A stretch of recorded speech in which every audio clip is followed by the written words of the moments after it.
Hi, this is Cheryl back with you from Farmhouse Frugally, and I have 3 fairly easy flips for you today, and they're very budget friendly. I got this teapot for free on the Good Table at my dump, but I do know you can definitely find these at the Goodwill bins or thrift them for a couple of dollars.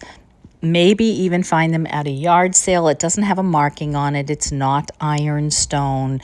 It's just a simple white teapot. It does have a couple chips around the rim of it, but I thought that it would be a fantastic candidate to use this beautiful Bramble Diaries transfer by IOD that just came out. Just so many really sweet wreaths. I would love it if the wreath fit over the lid. It is a little too big, so I will have to cut it up a little bit to make that fit, but they just have the sweetest little woodland creatures. And so I found one that I felt was very fall, and that would, believe it or not, was July, but it had a lot of mushrooms and just very, very sweet here. So I'm going to cut the word away, and I'm going to cut bits and pieces of this so that I can make it fit on the lid. And I specifically wanted to make sure that I used these beautiful mushrooms.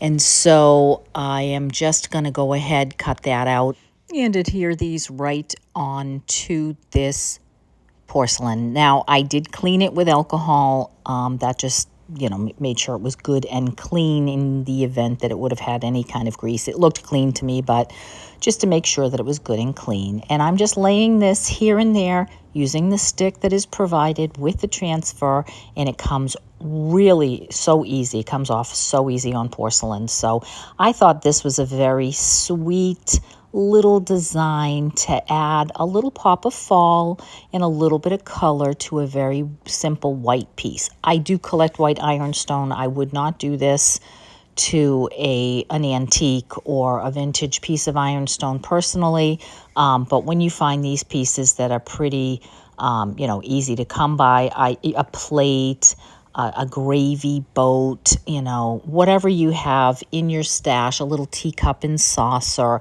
That is a really great way to just dress up a very simple one and give it a little pop of color. So I want to make sure I add one of the mushrooms and the rest of that half circle over the actual teapot itself, and then just using up a few of the last bits and pieces from that wreath on the bottom. And then I didn't love the way that I had cut one of the pieces, just needed a little something more, so it kind of was abruptly cut. So I just went in, found the rest of a flower in that same color tone, added that, and there you have it. You could spray this with a poly clear coat. Honestly, it's not going to get any wear and tear, so it's not necessary. But I do want to take just a little bit of air dry clay and press that into the top where it had a couple of chips. It's, not perfect by any stretch, but just so that no one gets cut on that. Adding a little bit of school glue over that, and you just take the clay with a little bit of water on your finger, press that into that, and then I add just a little glue over the top to make sure that sticks.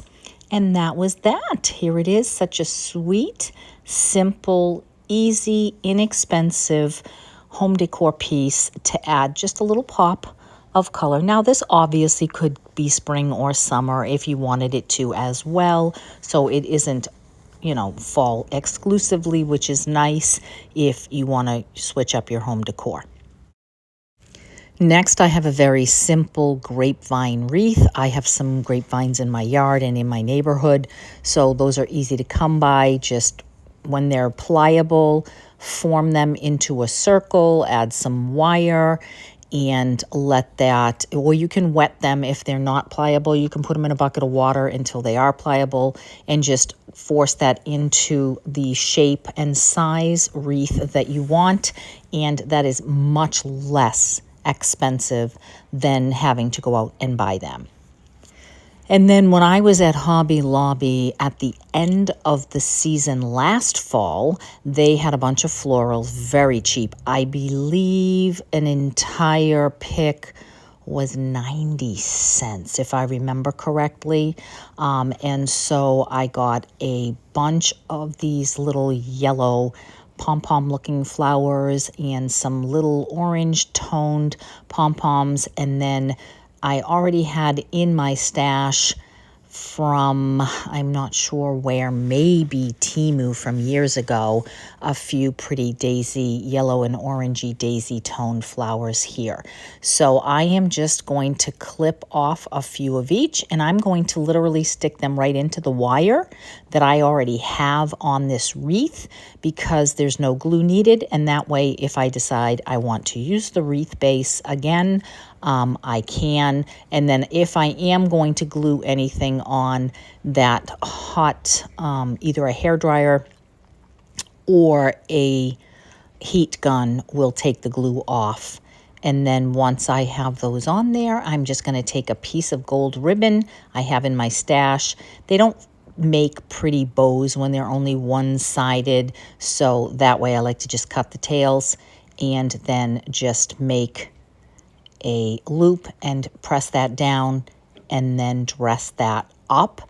And then I'm going to cut a little dovetail on the end of this ribbon, and there it is. Sweet, simple little pops of fall colors for the season, and just ready to put on a door or to put on a wall or just lay it on the table here. I had a couple of things in my decor from last fall, really, that was still in my on my sewing table, so I just added that right into that little display right there. It could be a candle base. You could add a glass dome over the top as well. Easy peasy.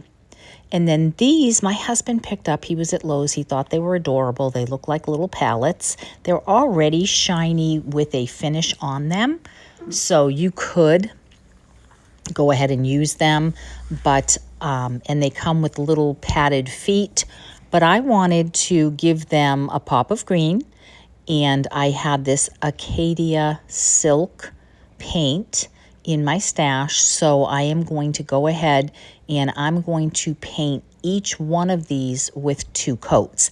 It's a little tricky getting the paintbrush in there in the bottom. I ended up switching to a pointed paintbrush at some point as well, especially getting in between the slats, but certainly easy enough. And then this dries very quickly, and then was able to go in and give each of them a second coat. Now this silk paint is a 3-in-1, so it has the primer, paint, and finish with it, so you don't have to seal it. I am going to wet distress back a little bit here and there, adding just a little bit of wear on that because it's not a perfect paint job for one, and also I like that look of having it be a little more vintage, a little more aged. So just here and there hitting a few sections to pull back that pale toned wood. Now these transfers are nowhere near as nice as the IOD. They're on Amazon, $8 for 3 sheets. Quite frankly, not worth it in my opinion, because when you do the math for IOD, you get 8 sheets and they are $24, so $3 a sheet.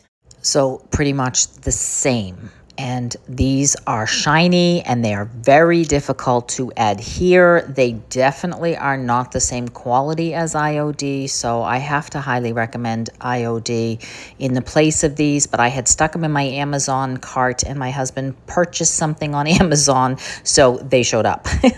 But in any case, I do understand IOD is an investment, but I find it to be a very worthwhile investment if you can, because you will get much better quality and a much more of them, so that you can do so many more projects.